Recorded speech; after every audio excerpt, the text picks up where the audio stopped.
Hello everyone, and welcome back to the channel. Libadwaita is the mirror of GNOME. This set of libraries and graphical tools was created specifically for GNOME, tailor-made, embodying its identity, and carrying forward the philosophy of the project itself. Like it or not, GNOME has bet everything on a strong, instantly recognizable identity, on a design choice that's essential, often monocratic, and with an almost egocentric vision of itself. Yes, this divides the user community, but it works. Why? Because it has created a recognizable environment, a desktop that stands out whether you're using Debian or any other big or small distribution. GNOME provides a preset workflow that is hard to escape from. Remind you of anything? That's right, it's the same direction Apple took with iOS. And I don't see Apple failing. For many of us, visual identity is seen as a limitation, something we try to change just a few minutes after installing our distribution for the first time. But living in an environment with a strong and easily recognizable visual identity isn't really a limitation at all. In fact, it often brings unexpected psychological benefits. Why? Because we need to recognize ourselves. We need to feel at home when we use our computer. And GNOME, for all its debatable choices, understands this perfectly. None of these decisions are accidental. The choice to separate GTK from Libadwaita, so that GTK can evolve as a generic toolkit, while Libadwaita represents the soul of the GNOME desktop, is not the result of some maintainer's whim, but a deliberate and precise strategy. The goal is clear: to offer a well-defined, predictable, and recognizable user experience. These principles are rooted in solid scientific and psychological foundations, as explained by leading experts in the field. Take, for example, the theory of visual consistency. Donald Norman, in The Design of Everyday Things, writes, "When things look the same and act the same, users know what to expect." Ben Schneiderman, in his classic Designing the User Interface, insists on the importance of visual consistency and standardizing graphical elements to improve usability, trust, and learning. Visual identity isn't just about aesthetics.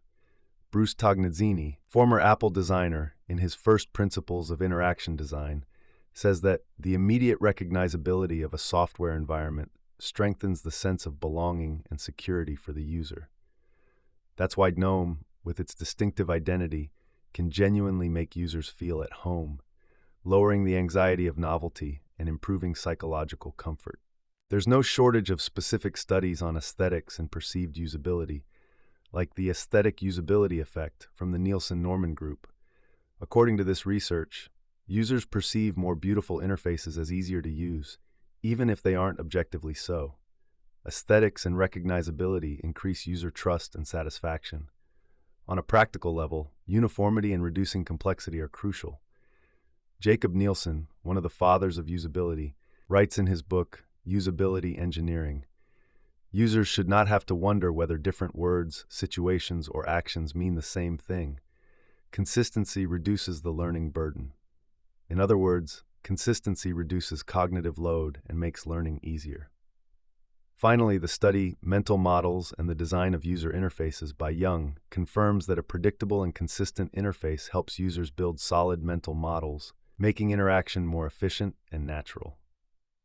In summary, GNOME and Libadwaita embody these principles. They are the result of solid design choices based on theory, experience, and research. It's not about limiting user freedom, but about creating an environment where you genuinely feel at home, with all the psychological and practical benefits this brings.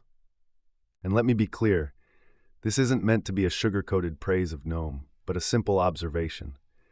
Our toxic community outbursts are often harmful to the open-source environment. We all worry so much about the fact that GNOME can't be customized at will, while we completely ignore that the principles of open source are often trampled on by us, the Linux community itself. The truth is that the Linux community is too obsessed with customization. Let's be honest. We live in an over-fragmented environment where each of us has our own custom theme. Many wander around with 4 monitors and Hyperland. But is this the real world or just a tiny niche? GNOME has given a voice to a fundamental need in our ecosystem, a desktop that is universally recognized and usable by anyone, whether it's a 10-year-old kid or a 45-year-old professional. Do I like GNOME? Do I love it? Guys, it's a desktop. It's simply a desktop environment. It's not a woman. I love women. I like women.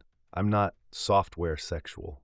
Of course, it's frustrating to have to change your desktop wallpaper from the command line, but you know what? There are plenty of other desktops that allow deep customization, and honestly, many desktops are just carbon copies of each other. If some disappeared, we wouldn't even notice. But not GNOME. GNOME gives us something we didn't have before. It responds to a real need, and it does so professionally and at a high level. They had courage. They made ambitious choices, not caring if they were misunderstood by their own community, because they knew that a modern Linux desktop, suitable for mass adoption, would need to bring these principles to the table. Thank you for watching.